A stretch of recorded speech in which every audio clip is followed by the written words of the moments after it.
بسم اللہ الرحمن الرحیم۔ السلام علیکم۔ حضرت شیخ سعدی نے اپنی مشہور کتاب گلستان میں ایک قصہ لکھا ہے کہ میں ایک مرتبہ سفر کر رہا تھا۔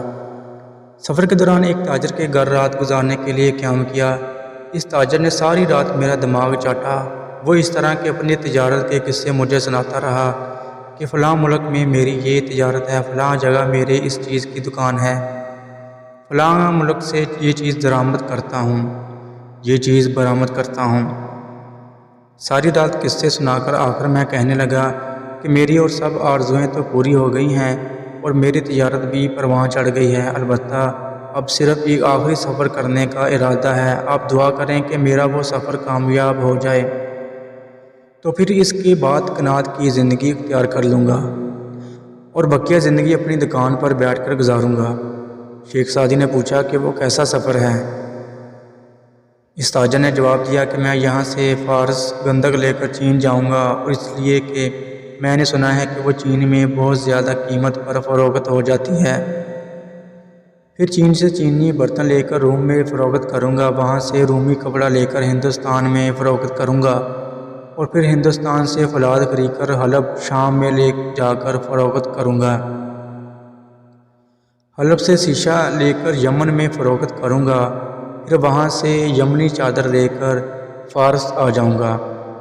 غرض یہ کہ اس نے ساری دنیا کے ایک سفر کا منصوبہ بنا لیا اور شیخ سعدی سے کہا کہ بس اس ایک آخری وقت کا ارادہ ہے، اس کے لیے آپ دعا کریں، اس کے بعد میں کنات سے اپنی دکان پر بقیہ زندگی گزاروں گا۔ اس وقت بھی یہی خیال ہے کہ سب کچھ کرنے کے بعد بھی باقی زندگی دکان پر ہی گزار لے گا۔ شیخ سعدی فرماتے ہیں کہ جب میں نے اس سفر کے رودات سنی تو میں نے کہا، تم نے ایک قصہ سنا ہے کہ غور کے صحرا میں ایک بہت بڑے سوداگر کا سامان اس کے اونٹ سے گرا ہوا پڑا تھا۔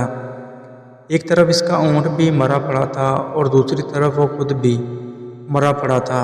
اس کا وہ سامان زبان حال سے یہ کہہ رہا تھا کہ دنیا دار کی تنگ نگاہ یا تو کنات پر کر سکتی ہے یا قبر کی مٹی پر کر سکتی ہے، اس کے پر کرنے کا کوئی تیسرا ذریعہ نہیں ہے۔ یہ واقعہ بیان کرنے کے بعد شیخ سعدی بیان فرماتے ہیں کہ جب دنیا انسان کے اوپر مسلط ہو جاتی ہے تو پھر اس کو کسی اور چیز کا خیال بھی نہیں آتا۔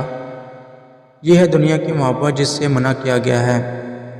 اگر یہ محبت نہ ہو اور پھر حق تعالیٰ اپنی رحمت سے مال دے دے اور اس کے ساتھ دل اٹکا ہوا نہ ہو اور وہ مال حق تعالیٰ کی پیروی میں رکاوٹ نہ بنے، وہ مال شریعت کے احکام بجا لانے میں صرف ہو اور اس کے ذریعے انسان جنت کمائے، تو وہ مال دنیا نہیں ہے، وہ مال بھی آخرت کا سامان ہے۔ لیکن اگر اس مال کے ذریعے آخرت کے راستے میں رکاوٹ پیدا ہو گئی تو وہ دنیا ہے جس سے روکا گیا ہے۔